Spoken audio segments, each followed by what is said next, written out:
룻기 1장 6절부터를 보겠습니다. 그 후 그녀가 두 며느리와 함께 일어나 모압 지방으로부터 돌아오려 하였으니 이는 주께서 어떻게 그분의 백성을 찾아보시어 그들에게 양식을 주셨는지를 그녀가 모압 지방에서 들었음이더라. 그러므로 그녀는 자기가 거하던 곳에서 그녀의 두 며느리와 함께 떠나 유다 땅으로 돌아가려고 길을 갔더라. 그때 나오미가 그녀의 두 며느리에게 말하기를 가라. 너희는 각자 자기 어머니의 집으로 돌아가라. 너희가 죽은 자들과 나를 대한 것 같이 주께서 너희를 선대하시기 원하노라. 주께서 너희 각자가 자기 남편의 집에서 평안함을 얻도록 허락하시기를 원하노라 하고 그녀가 며느리들에게 입맞추니 그들이 소리 높여 울더라. 그들이 나오미에게 말하기를 우리가 반드시 어머니와 함께 어머니의 백성에게로 돌아가겠나이다 하니 나오미가 말하기를 내 딸들아 돌아가라. 어찌하여 너희가 나와 함께 가려 하느냐. 내 태에 아직도 아들들이 더 있어 너희 남편이 되겠느냐. 내 딸들아 돌이켜 너희 길을 가라. 나는 너무 늙어서 남편을 둘 수 없도다. 설령 내게 소망이 있어 오늘 밤에 남편을 두어 아들들을 배웠다 하더라도 너희가 그들이 자랄 때까지 그들을 위하여 기다리겠느냐? 너희가 그들로 인하여 남편 얻는 것을 그만두겠느냐? 아니라 내 딸들아 주의 손이 나를 찢었으므로 내가 너희로 인하여 마음이 심히 아프도다 하니 그들이 목소리를 높여 다시 울더라. 오르파는 시어머니에게 입맞추었으나 룻은 그녀에게 붙는지라. 이제 나오미는 올바로 돌아왔다. 물론 정신을 차린 동기는 육신적인 데 있었지만 하나님께서는 우리가 육신적인 것을 이해하시며 물질에 현혹되는 존재라는 것을 아신다. 여러분은 하나님께서 때로 죄인들을 바로잡으시려고 육신적인 동기를 사용하신다는 것을 아는가? 여러분은 탕자의 이야기를 배웠는데 그가 회개한데 어떤 동기가 작용했던가? 그는 굶주렸고 좋은 음식이 생각났다. 누가복음 15장 17절. 여러분은 마태복음 22장, 누가복음 14장에서 그리스도께서 복음의 초청을 결혼잔치에 초청하시는 것으로 비유하신 것을 보지 않았는가? 계시록 19장 9절. 결혼 만찬은 성과 음식의 조합인데 둘 다 지극히 육신적인 동기에 해당한다. 따라서 여러분이 영적인 동기로 바로잡히지 않는다면 하나님께서는 여러분이 바로잡힐 때까지 육신적인 동기도 사용하신다. 나오미는 모압 땅을 떠나 유다로 돌아왔는데 그녀의 두 며느리가 중간까지 동행했다. 그리고 그 세 명은 내가 갈림길이라 부르는 지점에 도달했다. 나오미는 며느리들에게 이렇게 말했다. 가라 너희는 각자 자기 어머니의 집으로 돌아가라. 8절. 나오미는 그들에게 모압으로 돌아가서 새 남편을 찾아 살라고 말했다. 그녀는 그들 모두에게 축복을 빌었다. 너희가 죽은 자들과 나를 대한 것 같이 주께서 너희를 선대하시기 원하노라. 8절. 그녀는 며느리들에게 작별 입맞춤을 하고 그들은 함께 울었다. 9절.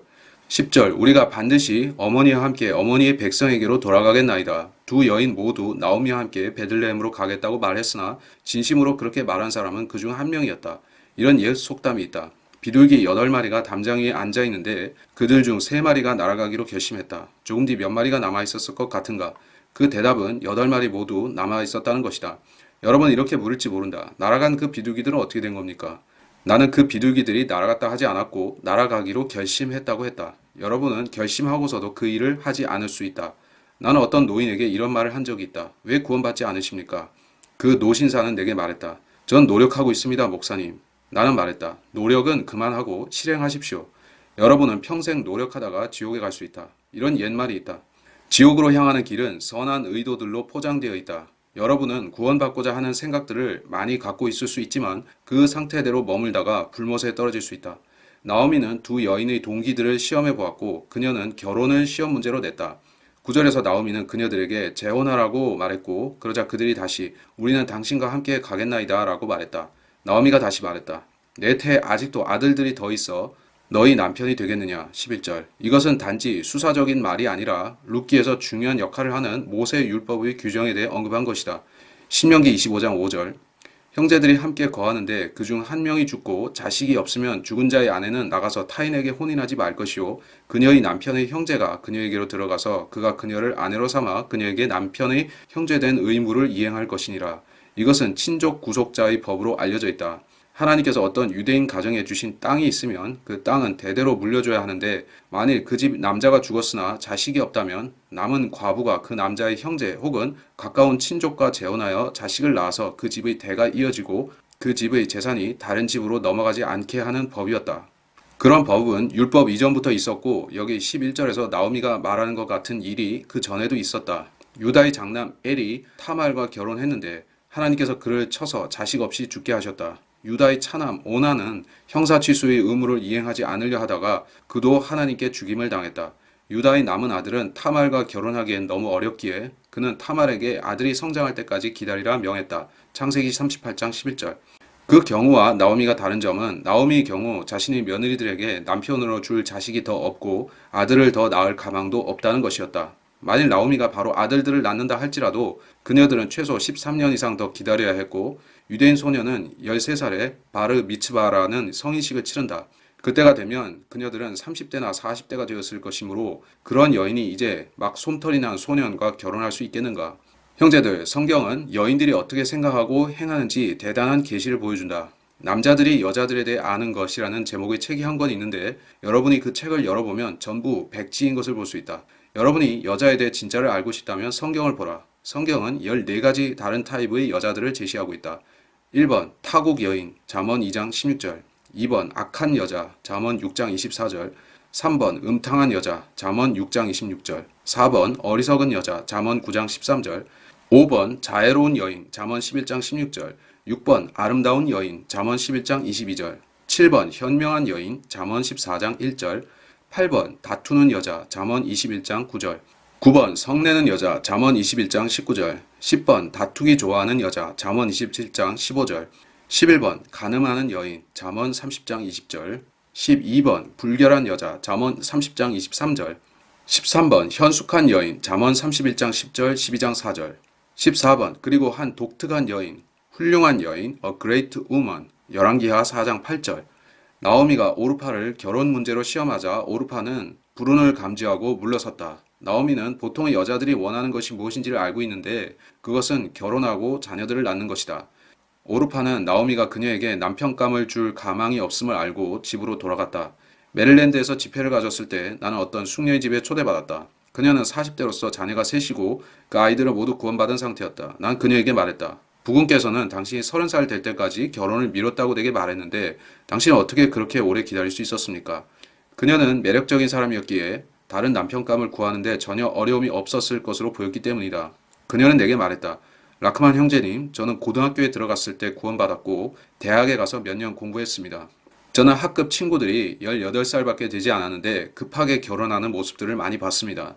저는 제 친구들이 17, 18, 19살 때 결혼하는 것들을 봤고 또 그들이 5년도 채우지 못하고 결혼 생활이 파경에 이르는 것을 목격했습니다. 저는 결심하고 주께 이렇게 고했습니다. 저는 노처녀로 죽는다 할지라도 형편없는 사람을 남편으로 만나고 싶진 않습니다. 만일 주께서 저를 사랑해줄 훌륭한 크리스찬 남편감을 주시지 않는다면 차라리 저는 미혼으로 지내고 싶습니다. 저는 하나님께 결혼 문제를 의탁하고 기다렸고 30살이 되어 훌륭한 남자를 만났습니다. 그 여인은 옳은 결정을 했지만 오늘날 미국의 일반적인 여성들은 그렇게 하지 않는다. 사회와 언론은 이렇게 선동한다. 서둘러, 서둘러, 서둘러. 이런 시스템이 된 이유는 돈 문제 때문이다. 디모데전서 6장 10절. 학교들의 성교육 재정을 지원해주는 이유는 학생들이 더 일찍 성경험을 갖도록 유도하기 위함이고 가족 계획에 따른 낙태 시술을 하게 되면 의사들은 돈을 번다. 또 그들이 아이를 낳는 편을 택한다면 육아산업 관련자들은 아기옷, 기저귀, 젖병, 이유식, 요람, 장난감 등을 그들에게 팔아 돈을 벌 기회가 생긴다. 그러다 결혼이 파탄나면 변호사들은 이혼 소송으로 여러분의 돈을 챙겨갈 수 있다. 그렇기에 여러분은 이 현명한 크리스찬 여인이 했던 것처럼 참고 기다리는 편이 나을 것이다. 여기 메리 존스의 뼈들이 묻혀있네. 그녀의 생애는 어떤 공포도 없었고 그녀는 노처녀로 살았고 그녀는 노처녀로 죽었네. 어떤 불행한 사건도 실수도 그녀의 생애에 없었네. 노처녀로 지내는 것 자체에 잘못된 것은 없다. 나는 형편없는 사위들을 얻기보다는 내 딸들이 노처녀로 늙는 것이 낫다고 생각한다. 구절로 돌아와서 그들은 나오미가 작별 입맞춤을 하자 울었다. 14절에서 그들은 또 울었지만 룻과 오르파가 흘린 눈물의 의미는 사뭇 달랐다. 14절에서 오르파는 그녀의 시어머니에게 작별 입맞춤을 했다. 오르파는 시어머니를 떠나기로 결정했기에 그녀를 다시 보지 못할 것이 슬퍼 우는 것이다. 반면 룻은 시어머니와 떨어지고 싶지 않아서 우는 것인데 그녀는 나오미와 계속 동행하기를 원한다. 오르파는 시어머니에게 입맞추었다. 성경에는 여러 타입의 입맞춤들이 있다. 연인들끼리 하는 육신적인 입맞춤이 있다. 바울은 믿는 형제들에게 거룩한 입맞춤으로 문안했다. 로마서 16장 16절, 고린도전서 16장 20절, 고린도후서 13장 21절, 데살로니가 전서 5장 26절.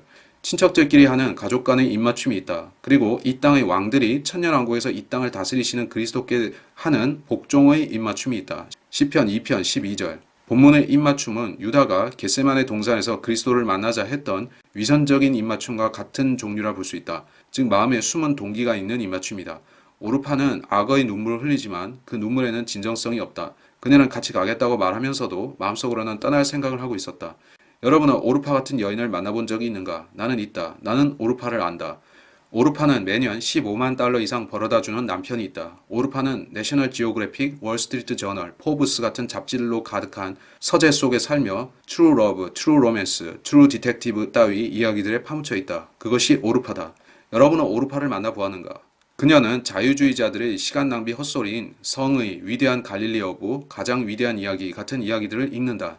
나는 오르파를 아는데 왜냐하면 내가 그녀 주위에서 성장기를 보냈기 때문이다. 나는 그런 것들에 취미가 없으며 그렇게 설교하지 않는데 이는 내가 성공의 가정에서 자랐을지라도 설교 경험은 노스캐롤라이나의 산골에서 쌓았기 때문이다. 오르파는 위대한 갈릴리 어부를 읽을지라도 그 위대한 어부가 왜 위대한지에 대해서는 절대 이야기하는 법이 없다. 베드로는 이렇게 말했다. 주여 우리가 누구에게로 가오리까? 주님께는 영생의 말씀들이 있나이다. 요한복음 6장 68절.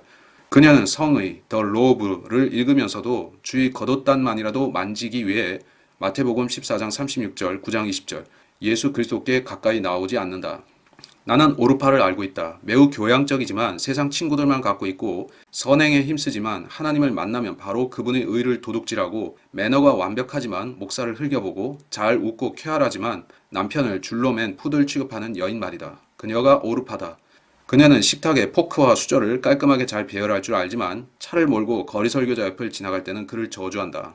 그녀는 러크만이 무례하고 상스럽다고 말하지만 정작 자신은 다윗이 밧세바와 간음하는 것을 보기 위해 기꺼이 돈을 내고 극장에 간다. 나는 오르파를 안다. 나는 그녀가 어디 사는지 안다. 그녀는 여러분 중 어떤 이들을 속일 수 있겠지만 나는 속이지 못한다. 나는 오르파를 알고 있다. 1장 15절 나오미가 말하기를 보라 내 동서는 자기 백성과 자기 신들에게로 돌아갔느니라. 너도 내 동서를 따라 돌아가라 하니 룻이 말하기를 나로 어머니를 떠나라고 하거나 어머니를 따르는 것에서 떠나 돌아가라고 강권하지 마소서. 어머니가 가시는 곳에 나도 가고 어머니가 유숙하시는 곳에 나도 유숙하리이다. 어머니의 백성이 내 백성이 되고 어머니 하나님이 내 하나님이 되시리이다. 어머니께서 죽으시는 곳에서 나도 죽고 거기서 장사되리니 죽음 외에 그 무엇이 어머니와 나를 떼어놓는다면 주께서 내게 벌을 내리시고 더 내리시기를 원하나이다 하더라. 나오미는 그녀가 자기와 함께 가려고 마음을 굳힌 것을 보고 그녀에게 말하기를 그치더라. 내 동서는 자기 백성과 자기 신들에게로 돌아갔느니라. 15절 역사적으로 모압에서는 크모스, 열왕기상 11장 33절 와 바알 푸올, 민수기 25장 1절로 3절을 숭배했지만 오르파의 마음속에 있던 신은 또 다른 것이었는데 그것이 무엇이었는지 아는가? 그 신은 남편이었고 나오미는 그 문제로 9절에서 13절 사이에서 그녀를 시험했었다. 왜 오르파가 그녀의 백성과 그녀의 신들에게 돌아갔는지 아는가? 그녀가 나오미에게 붙어있는 것보다 돌아가는 편이 나았기 때문이다. 사람들은 차선을 선택하게 되어 있다. 어떤 사람은 이렇게 말한다. 나는 오늘 밤 교회에 가지 않는 편이 더 나을 것 같네요. 하지만 그는 교회에 가지 않음으로써 오는 결과를 감수하는 것보다 어쨌든 출석하는 편을 택한다. 구식 감리교 복음 설교자 샘 존스는 이렇게 말했다. 만일 내가 여러분의 무엇 하는 편이 낫다는 생각을 고쳐줄 수 있다면 여러분을 바로잡을 수 있습니다. 드러처스는 남부 사투리인데 이는 우드 레터를 대충 발음한 것이다. 다윗은 이렇게 말했다. 악의 장막들에 거하는 것보다 내 하나님 집에서 문지기가 되는 편이 더 나음이니이다. 시편 84편 10절. 그렇다면 그는 문지기 에스겔 44장 1절로 3절, 46장 2절, 8절로 10절로 끝날 것이다. 만일 여러분이 성경을 읽는 것보다 유리벽 변소, TV를 더 보기 원한다면 바보 상자를 보며 시간을 보내게 될 것이다. 여러분이 쓸데없는 수다 떠는 것보다 기도하는 데 시간을 쓴다면 여러분은 기도할 충분한 시간을 갖게 될 것이다. 무엇 하는 것보다 라는 생각은 함정이 될 수 있다. 여러분은 어떤 사람에게 복음을 전해서 선택권을 주기 전까지 그 사람이 크리스찬인지 아닌지 말할 수 없다. 그에게 전한 다음에 반응을 보면 그가 어떤 편을 더 원하는지 알게 된다. 내가 북부지방, 특히 켄터키, 오하이오, 인디애나에서 부흥 집회를 인도하며 설교할 때 보면 항상 금요일 밤이 되었을 때 참석자 수가 감소하는 것을 알 수 있었다. 이는 금요일 밤이 지역 고등학교들에서 야구 경기가 있는 날이었기 때문이다. 청년들과 그 부모들은 부흥회에 오는 것보다 야구 경기를 보러 가는 편이 더 낫다고 여긴 것이다. 보라, 여기 두 남자가 보도를 걸어가고 있다. 그들 뒤에 개 한 마리가 따라가고 있는데 그 개의 주인은 두 남자 중 한 명이다. 그 개가 둘 중 누구의 소유인지 어떻게 알 수 있는가? 두 남자가 나란히 걸어가고 있으면 알 수가 없지만 두 명이 갈림길을 만났을 때 각기 다른 길로 가면 개는 주인을 따라갈 것이다. 그것이 갈림길 원리이다. 하나님의 말씀을 들으러 오는 대신 야구를 보러 간 그 아이들은 자기 주인을 따라간 것이다. 이제 오르파는 그녀의 신들에게 돌아갔다. 룻은 어떻게 했던가? 그녀는 시어머니에게서 떨어지지 않았다. 14절. 이유가 무엇인가? 16절이 말해준다. 어머니 백성이 내 백성이 되고 어머니 하나님이 내 하나님이 되시리다. 결국 남편을 얻게 되지만 룻은 처음부터 남편감을 구하기 위해 나오미를 따랐던 것은 아니다. 룻은 나오미가 올바른 하나님을 섬기는 줄 알았기에 따랐다. 룻은 회심한 것이다. 16, 17절은 크리스찬들이 결혼식에서 자주 인용되는 구절인데 훌륭한 인용문이라 할 수 있다. 죽음이 우리를 갈라놓을 때까지 아내는 남편을 따르고 그를 떠나지 않아야 한다. 물론 이 구절이 그런 의미로 쓰인 것은 아니다. 여인은 크리스찬 남자가 청혼하기 전에 먼저 그리스도께 회심해야 한다. 고린도후서 6장 14절로 16절. 그런데 만일 남편이 실족하거나 배교하려 할 때 아내는 그런 남편에게 순종하고 따라야 할까? 자매들이여, 그런 경우에 여러분은 남편과 함께 묻힐 것인지 아닌지 결정해야 한다. 메리 리빙스턴은 그녀의 남편과 함께 웨스트민스터 성당 묘역에 묻히지 못했다. 아도니람 저드슨의 세 전처들도 그와 함께 묻히지 못했다. 저드슨은 죽어서 바다에 수장되었다. 16, 17절의 룻의 간청은 한 이교도가 주 하나님께 회심하는 모습을 보여준다. 그녀는 모압인으로 남기를 포기하고 유대인이 되려 한다. 그녀는 모압 땅을 등지고 약속의 땅을 자기 본향으로 택했다. 이것은 구약에 나타난 한 이방인의 회심 사건이지만 신약의 구원과 연관시켜 보아도 놀라운 예표가 된다. 구원받을 때 여러분은 예수 그리스도께 밀착하게 된다. 창세기 2장 24절, 마가복음 10장 7절, 참고는 에베소서 5장 31절. 이제 여러분은 주를 따를 것이다. 에베소서 5장 1절로 2절. 여러분은 주와 함께 유숙하게 될 것이다. 에베소서 2장 6절. 여러분은 새로운 백성 중에 들게 될 텐데 이는 여러분이 새 하나님, 고린도후서 6장 16절, 빌립보서 3장 20절을 믿었기 때문이다. 거듭난 하나님의 자녀로서 우리는 구주와 함께 죽고 장사되었을 뿐 아니라 그와 함께 부활한 것이다. 로마서 6장 3절로 4절. 우리가 룻보다 나은 점은 육체적 죽음을 포함한 어떤 것도 우리를 구주로부터 나누지 못한다는 것이다. 로마서 8장 38절로 39절. 고린도후서 5장 8절. 룻은 나오미와 동행함으로써 그리스도의 계보에 들게 되었다. 그녀는 성경의 한 부분에 자기 이름을 영원히 빛내게 되었다. 시편 119편 89절, 마태복음 24장 35절, 베드로전서 1장 25절. 그렇다면 오르파는 어떻게 되었나? 오르파는 옛 백성에게 돌아갔다. 그녀는 환영받았을 것이다. 오르파 어떻게 지냈어? 다시 만나서 정말 반갑다. 오르파, 우리는 네가 저 백인들의 종교에 빠져 광신자가 된 줄 알고 걱정했단다.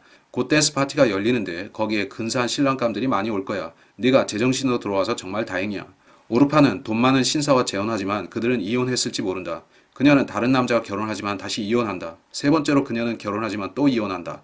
그녀는 새 전남편들에게 위자료를 톡톡히 받아서 여생을 은행 계좌에 돈이 떨어질 염려 없이 지내게 된다. 그녀는 늙어서 좋은 병원 특실에 누워있다가 마취 상태로 저 세상으로 간다. 그리고 그녀는 지옥에서 깨어난다. 오르파를 기다리고 있는 일들은 그런 것들이었다. 본문에서 배울 수 있는 최고의 교훈들은 이렇다. 첫 번째, 결단은 거처를 나눈다. 성별을 가져온다. 여러분이 구원받고 하나님을 위해 살기로 결단하면 종종 가정의 단합이 깨진다. 예수께서는 말씀하셨다. 누구든지 자기 아버지나 어머니나 아내나 자식이나 형제나 자매나 정녕 자기 목숨까지도 미워하지 않은 채 내게로 오면 그는 나의 제자가 될 수 없느니라. 누가복음 14장 26절. 이것은 여러분에게 가족을 증오하라는 말씀이 아니며 비교급의 표현이다. 여러분은 가족 사랑보다 그리스도에 대한 사랑이 앞서야 한다. 마태복음 10장 37절. 여러분이 사랑하는 사람들의 바램을 거슬러 그리스도를 따르게 되면 분리가 일어난다. 예수께서는 이렇게 말씀하셨다. 내가 땅 위에 화평을 주러 온 줄로 생각하지 말라. 나는 화평을 주러 온 것이 아니라 칼을 주러 왔노라. 내가 온 것은 사람이 그 아버지와 딸이 그 어머니와 며느리가 그 시어머니와 서로 대적하게 오르파의 경우 하려 함이니라. 마태복음 10장 34절로 35절.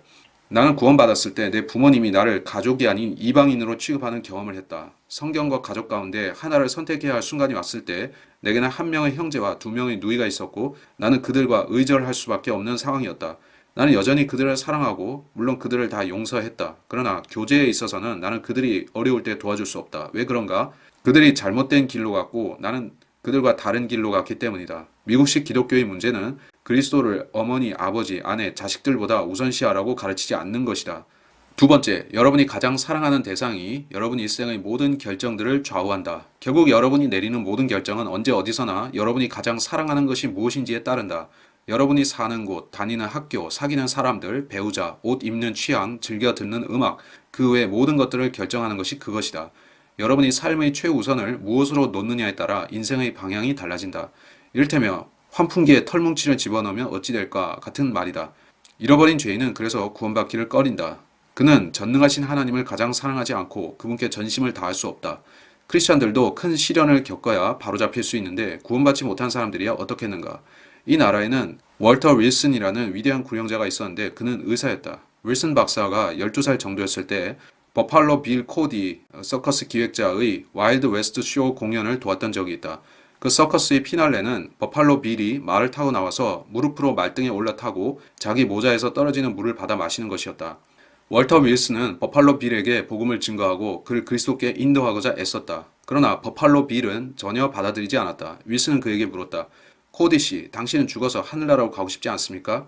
버팔로 빌은 말했다. 아니, 내가 관중들 앞에 나와서 모자에 물을 채워 말등에 무릎을 꿇고 물을 받아 마시면 관객들은 나를 보고 박수갈채를 보내지. 그게 내가 원하는 최상의 하늘나라지. 빌 코디가 누릴 수 있었던 하늘나라는 거기까지였다. 월터 윌슨은 또 그에게 물었다. 그러면 당신은 예수 그리스도를 구주로 믿지 않을 건가요? 늙은 버팔로 빌은 말했다. 난 그렇게 안 해. 그가 죽기 전에 마음을 고쳐먹지 않았다면 그는 지옥에 갔을 것이다. 왜 그런가? 이는 그가 가장 사랑하는 것, 곧 군중의 환호로 인해 예수 그리스도를 거절했기 때문이다. 오르파는 그녀의 백성과 신들을 사랑했고 그래서 그녀는 그것들을 따라갔다. 그녀는 자기 가족과 종교를 남겨두고 떠날 만큼 여호와 하나님을 사랑하지 않았기에 지옥에 가고 말았다. 룻은 나오미와 나오미 하나님을 사랑했기에 자기 본향이 아닌 땅을 향해 떠났고 타국인들 사이에서 살았으며 이삭 줍기를 하는 소작인으로 일하다가 예수 그리스도의 계보에 들어가는 복을 입었다. 그리하여 그들 둘이 가서 베들레헴에 이르렀더라. 그들이 베들레헴에 이르자 온 성읍이 그들로 인하여 술렁이며 말하기를 이 여인이 나오미냐 하니 나오미가 그들에게 말하기를 나를 나오미라 부르지 말고 마라라 부르라. 이는 전능하신 분께서 나를 심히 모질게 대하셨음이니라. 내가 풍족하게 나갔으나 주께서 나를 빈손으로 다시 집에 돌아오게 하셨도다. 주께서 나를 반대하여 증언하셨고 전능하신 분께서 나에게 고통을 주셨는데 어찌하여 너희가 나를 나오미라 부르느냐 하더라. 그리하여 나오미가 돌아왔으니 그녀의 며느리인 모압 여인 룻과 함께 모압 땅에서 돌아왔으며 그들이 보리 수확이 시작될 때에 베들레헴으로 왔더라. 나오미가 며느리와 함께 베들레헴으로 돌아오자 사람들은 그녀를 거의 알아보지 못했다. 이 여인이 나오미냐? 19절. 10년을 타지에 가 있었기에 잘 못 알아본 거지만 그것은 그녀에게 차라리 다행이었다. 나오미는 말한다. 나를 나오미라 부르지 말고 20절. 그 이름은 즐거운이란 뜻이다. 말하라 부르라. 왜 그런가? 이는 전능하신 분께서 나를 심히 모질게 대하셨음이라. 마라라는 뜻은 쓰다이다. 참고 출애굽기 15장 23절. 내가 풍족하게 나갔으나 21절. 그녀는 고향을 떠날 때 남편과 두 아들이 있었다. 주께서 나를 빈손으로 다시 집에 돌아오게 하셨도다. 이것은 나오미가 자신이 모압 땅에서 겪은 시련을 하나님 탓으로 돌리는 세 번째 언급이다. 13절에서 그녀는 말했었다. 주의 손이 나를 치셨으므로. 또 20절에서 이렇게 말했다. 전능하신 분께서 나를 심히 모질게 대하셨음이라. 여러분은 13절에서 주께서 그녀를 치셨다는 말이 무엇과 연관되는지 알겠는가? 그녀는 배교 상태에 있었던 재판관기 이스라엘의 상태를 보여주는 모형이다. 재판관기 2장 15절 주석을 보라.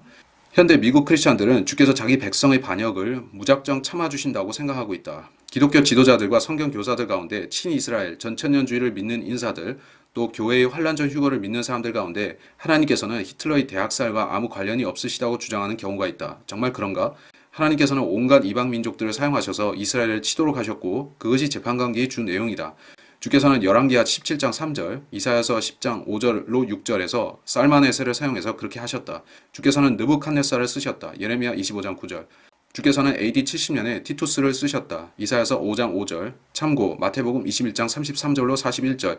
성경이 정경 기록이 끝났기 때문에 하나님께서는 이제 자신이 택한 백성들을 더 징계하지 않으신다고 생각하는가? 하나님께서 자신이 택한 백성이 주와 그분의 메시아에 반역할 때 그들을 어떻게 다루시는지 알고 싶다면 신명기 28장 63절로 68절을 보되 특히 63절을 잘 보라. 그 심판은 성경이 기록되던 동안에만 있었던 것이 아니라 대환란 때까지 지속된다. 호세아서 12장 2절, 참고 예레미야 30장 7절.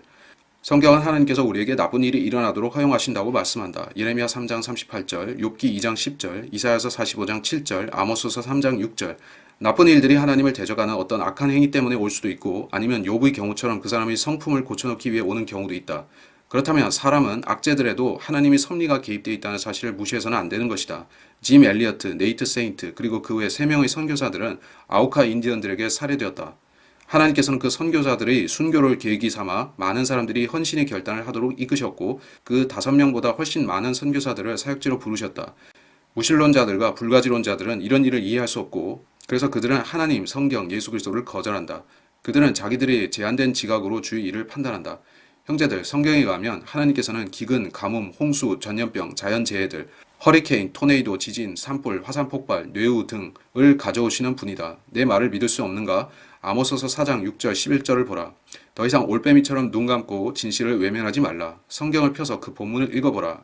당신이 그 일들을 한 것은 아니지 않는가? 계속 눈 감고 귀를 막고 하나님은 사랑이시라 하고 중얼거리면서 정작 하나님의 사랑에 관해 아무것도 하지 않고 하나님의 말씀들을 거부할 것인가? 나오미는 그 정도로 어리석지는 않았다. 룻기 1장으로 돌아와서 그들이 보리 수확이 시작될 때 베들레헴으로 왔더라. 22절. 이스라엘 땅에서 보리 수확이 시작될 때는 저지대에서 3월 말, 고지대에서 5월 초에 해당한다. 나오미와 룻이 이때 돌아온 이유는 그들이 완전한 파산 상태였기 때문이다. 그들은 돈도 직업도 양식도 없었다. 2장에서 우리가 배울 수 있는 교훈은 하나님께서는 빈민들의 자활을 돕기 위한 자신의 복지 프로그램을 갖고 계시다는 것이다. 하나님께서는 가난한 자들이 들에 나가 이삭 죽기에 동참함으로써 누구든 식량을 얻을 수 있게 하셨고 우리는 이 신명기 규정에 대해 다음 장에서 다루게 될 것이다. 여기서 말해두고 넘어갈 거 한 가지는 그때 유대인들은 오늘날 미국처럼 정부가 나눠주는 푸드 스탬프에 의지해 살면서 통조림 깡통이나 비우고 있지 않았다는 것이다. 성경이 명하는 것은 사람이 여자도 포함해서 일하지 않으면 먹지도 말라는 것이다. 데살로니가 후서 3장 10절을 보라. 이번 시간까지 본문을 살펴봤습니다. 이 본문 자체에서 여러분은 풍족하고 충분하게 모든 진리 지식들을 배울 수 있었으리라고 생각을 합니다. 특히 하나님 말씀과 또 하나님 말씀이 풍성한 하나님께서 주신 장소를 떠나서 이방 땅으로 나가서 살려고 했을 때 나오미가 겪었던 수치와 고난에 대해서 많은 예화들을 통해서 잘 설명하고 있죠. 그래서 말씀을 떠나서 살 때 그리스도인들은 반드시 고난을 당하게 되는 것입니다. 그것은 영광스러운 고난이기에 앞서서 그 자신의 어리석음 때문에 자초하는 고난인 것입니다. 그리고 하나님께서는 이 세상의 모든 개개인의 생사화복뿐만 아니라 자연계의 토네이도, 화산 폭발 이런 얘기를 했지만은 전염병까지도 다 주관하고 계신다 하는 얘기인 것입니다. 의미 없이 벌어지는 재난은 없습니다. 그래서 여러분은 세상에서 의미 없이 어떤 전염병이나 자연재해가 일어나지 않는다는 점을 성경을 통해서 배워야 되는 것입니다. 그 진실을 외면하는 사람들은 불가지론자나 무신론자가 된다. 즉 그들은 성경을 믿지 않고 그 원인을 자연 자체에 돌리거나 아니면 자연을 섭리하는 어떤 알 수 없는 신에게 돌린다 하는 것입니다. 그러나 그리스도인들이 그렇게 할 수 없는 것은 하나님께서 개개인의 생사화복과 인류 역사를 주관하지 않으신다면 그분께서 2000년 전에 갈보리 십자가를 통해서 우리에게 주신 하나님의 값없는 의를 우리가 어떻게 완벽한 것으로 알고 그것을 신뢰할 수가 있겠는가 하는 점 때문에 그렇습니다. 우리가 구원을 확신할 수 있는 것은 하나님께서 그 구원의 원칙을 요지부동으로 변치 않게 세워놓으셨다는 사실 때문인 것입니다. 만약 구원의 원칙이 어떤 인간의 행위실에 따라서 행위에 따라서 좌우된다고 하면 또 사람들과 국가들에 의해서 좌우된다고 하면 우리는 그 구원의 근거를 확신할 수가 없는 것입니다. 그래서 우리가 우리 자신을 구원하신 하나님을 신뢰하는 것과 동일한 기준으로 이 성경의 역사를 기록하신 그 하나님의 섭리 또한 신뢰해야 되는 것입니다. 그렇게 하지 못하는 사람들은 성경을 믿는 것이 아니라 자기 감정, 자기 느낌을 신뢰하게 되고 감정과 느낌을 신뢰하는 것은 더 나아가서 하나님을 원망하는 어떤 자신에게 감당할 수 없는 시험과 고난이 왔을 때 하나님을 원망하고 하나님으로부터 벗어나려고 하는 그런 행동으로 연결이 되는 것입니다. 그리고 그것은 은사주의와 로마 카톨릭, 즉 행위구원의 모토가 되는 것입니다. 인간의 하나님을 신뢰하고 하나님의 섭리에 따르기를 거절하면서부터 거기 그 지점에서부터 바로 행위구원이 시작되는 것입니다. 행위구원이라는 것은 물론 직접적으로는 사도 바울의 서신서들에 나오는 은혜복음의 교리를 거부하는 것에 해당됩니다만 그 원인이 어디에 있는가 하는 것입니다. 자기 의를 신뢰하는 것인데 자기 의를 신뢰하는 모든 인본주의자들의 특징은 그렇습니다. 그들은 하나님께서 자신을 섭리하신다는 사실을 인정하지 않습니다. 인류 역사를 섭리하신다는 것도 믿지 않을 뿐더러 단지 하나님께서는 알 수 없는 신으로 인류 역사의 배후에 그냥 앉아 계시다는 것입니다. 우리가 룻기를 통해서 배우는 교훈은 무엇입니까? 어떤 보잘것없는 이방인, 약속의 계보와 연결되지도 못했고 또 이방 땅에서 우상 숭배를 하는 자들 가운데 섞여 살고 있던 한 이방인이 즉 오늘날 식으로 말하면 예수 그리스도를 전혀 알지 못하고 기독교적인 배경과 전혀 상관없이 살아갔던 어떤 이방인에게 하나님께서 찾아오신 것입니다. 복음이라는 그 매개체를 통해서 그를 찾아오셨고 그래서 그 사람은 이제 진리 안으로 초대가 된 것입니다. 진리 안으로 초대되었다는 것은 이제 그것을 접수해서 자기 것으로 삼을 것이냐 아니면 거절하고 자기 길을 갈 것이냐 하는 그 갈림길에 섰다는 것입니다. 그 갈림길에서 복음을 수용하기로 택한 사람은 하나님의 길로 가는 것입니다. 그 길은 생명의 길이고 예수 그리스도의 길이며 하늘로 향하는 길이고 또 그 길 끝에는 영광과 승리가 기다리는 것입니다. 그리고 셋째 하늘에서 주어지는 그리스도의 심판석에서의 상들이 기다리는 것입니다. 그 길을 택하는 사람이 영원한 보상을 택하고 또 영원한 복을 택하는 사람이고, 그것을 택하지 못하는 사람이 불못으로 향하는 불행한 사람인 것입니다. 여러분이 룻기를 보고 배워야 하는 교훈은 여기에 있습니다. 선택은 인간이 하는 것 같지만, 물론 인간이 하는 것이지만은 그 선택의 결과는 영원히 고쳐지지 않는 것입니다. 그 영원히 번복될 수 없는 그 선택을 신중하게 해야만 되는 것이고, 그래서 여러분이 복음을 들었을 때 마음에 신중하게 생각하고 정확하게 믿고 영접해야 되는 이유가 여기에 있는 것입니다. 예수 그리스도를 오늘 여러분이 구주로 믿는다면 여러분은 이제부터 약속과 보장을 가지고 살아가는 사람들이지 우연의 의탁에서 살아가는 사람들이 아니게 되는 것입니다. 자신의 생을 우연에 맡기고 살았던 사람들, 복권에서 당첨되는 것 같은 우연에 맡겨서 살던 사람들이 하나님이 철저한 섭리에 맡겨서 사는 사람들로 변모되는 것입니다. 그리고 그런 사람들이 받는 모든 축복과 은혜는 신약과 구약에 모두 다 명시되어 있거니와, 특별히 사도 바울은 우리가 복된 소망, 즉 예수 그리스도의 공중에 다시 오시는 그 소망에 참여하는 자들이 된다라고 이야기를 했고, 그것에 참여하기 위해서 우리가 이 시대에 깨어서 살아야 된다라고 얘기를 한 것입니다. 이번 시간 강의는 여기서 마치도록 하겠습니다.